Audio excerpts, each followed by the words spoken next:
Hello everyone, आज हम बहुत इंटरेस्टिंग प्रोग्राम करने वाले हैं। चलिए देखते हैं क्या। तो ये रहा हमारा रिमार्क स्टेटमेंट जिसमें लिखा हुआ हमारा क्वेश्चन आज का जो हम सॉल्व करने वाले हैं। तो क्वेश्चन हो गया क्या हमारा, program to find the factorial of any given number. तो ये सॉल्व करने के आगे हमको समझना पड़ेगा फैक्टोरियल एक्चुअली होता क्या है। तो सपोज हमने कोई एक नंबर डाला, कंप्यूटर हमसे एक नंबर मांगा, जैसे 5 मैंने डाला। तो अब ये 5 का फैक्टोरियल क्या होता है, तो 5 का फैक्टोरियल ये हो गया फैक्टोरियल का साइन।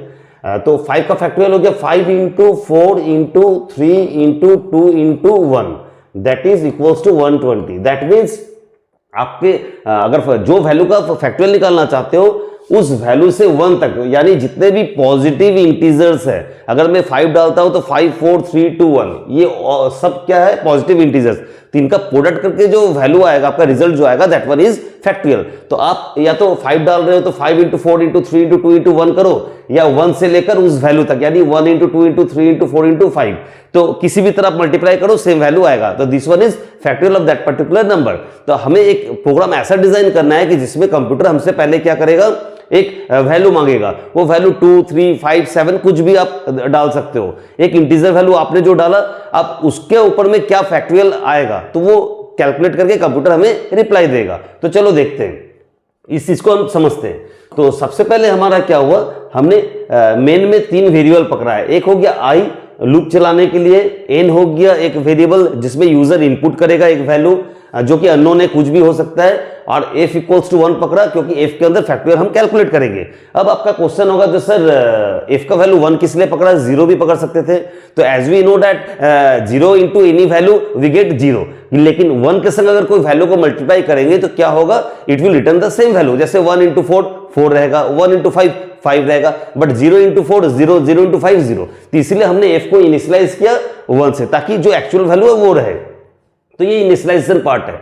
तो अब हमारे पास 3 वेरिएबल है, एक हो गया i, एक हो गया आपका n, और एक हो गया आपका f, जिसको हमने इनिशियलाइज किया 1 से, जिसके अंदर हम फैक्टोरियल स्टोर करेंगे।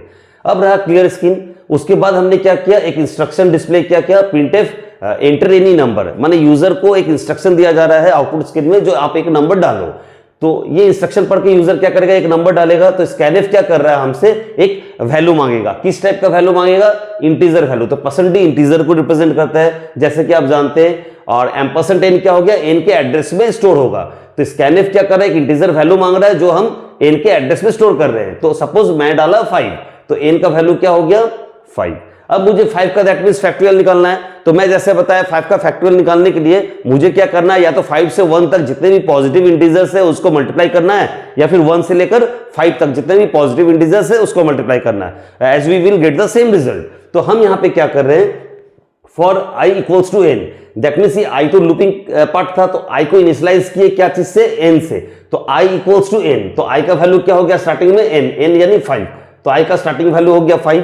अब ये 5 क्या करेगा, ये लास्ट रेंज को कंपेयर करेगा कंडीशंस को। क्या कंडीशंस है यहां पर, जो अगर i का value greater than equals to 1 होता है, तो i का वैल्यू तो 5 था स्टार्टिंग में, तो 5 क्या 1 या 1 से ज्यादा है, हाँ है, तब वो इस ब्लॉक में आया, आके क्या स्टोर करेगा f के अंदर, f इंटू आई। तो क्या होता है, हमेशा जब भी कोई फॉर्मूला लगाते हैं या कोई एक्सप्रेशन देते हैं, तो इक्वल टू के राइट साइड वाला जो है that will be calculated and will be stored in the left side variable. तो यहां पे हमने लिखा f equals to f into i. तो i का स्टार्टिंग वैल्यू हो गया क्या, n यानी 5 जो हमने लिख दिया।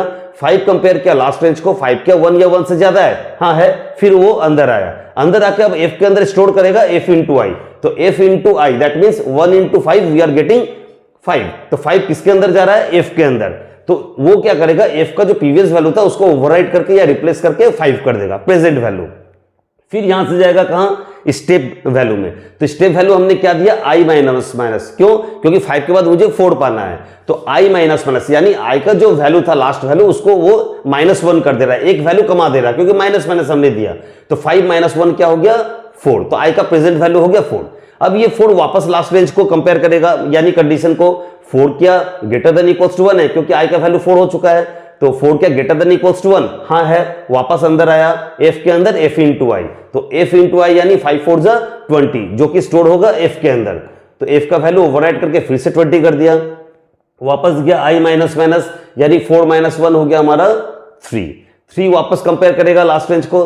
3 क्या ग्रेटर देन इक्वल्स टू 1 है, हाँ है, फिर अंदर आया f के अंदर f इंटू आई, यानी 20 इंटू 3 60, वापस गया i माइनस माइनस यानी 3 माइनस 1 2, 2 क्या ग्रेटर देन इक्वल्स टू 1 है? हाँ है। वापस अंदर गया f equals to f into i, तो f इंटू आई यानी 60 टू 120।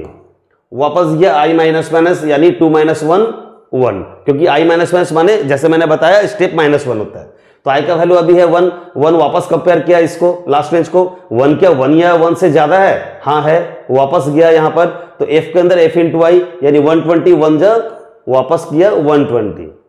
इसके बाद वापस आया यहां पर i माइनस माइनस यानी i का वैल्यू हो गया 0। अब 0 वापस कंपेयर किया लास्ट रेंज को, 0 क्या 1 या 1 से ज्यादा है? ना नहीं है।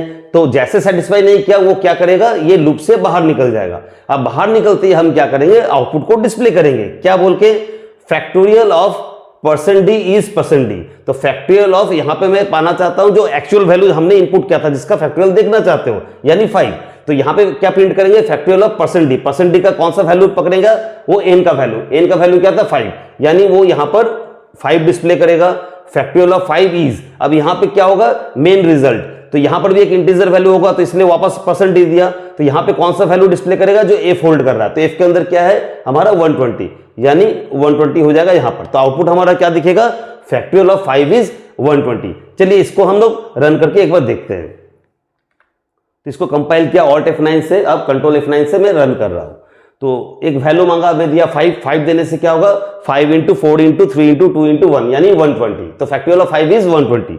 फिर मैं वापस रन कर रहा हूं, मैं दिया 4, तो that means 4 into 3 into 2 into 1 यानी 24। तो ये रहा आउटपुट हमारा। तो था ना इंटरेस्टिंग? तो इसी तरह का इंफॉर्मेटिव वीडियो आपको और भी पाना है तो मेरे चैनल को लाइक शेयर और सब्सक्राइब जरूर से जरूर कीजिए।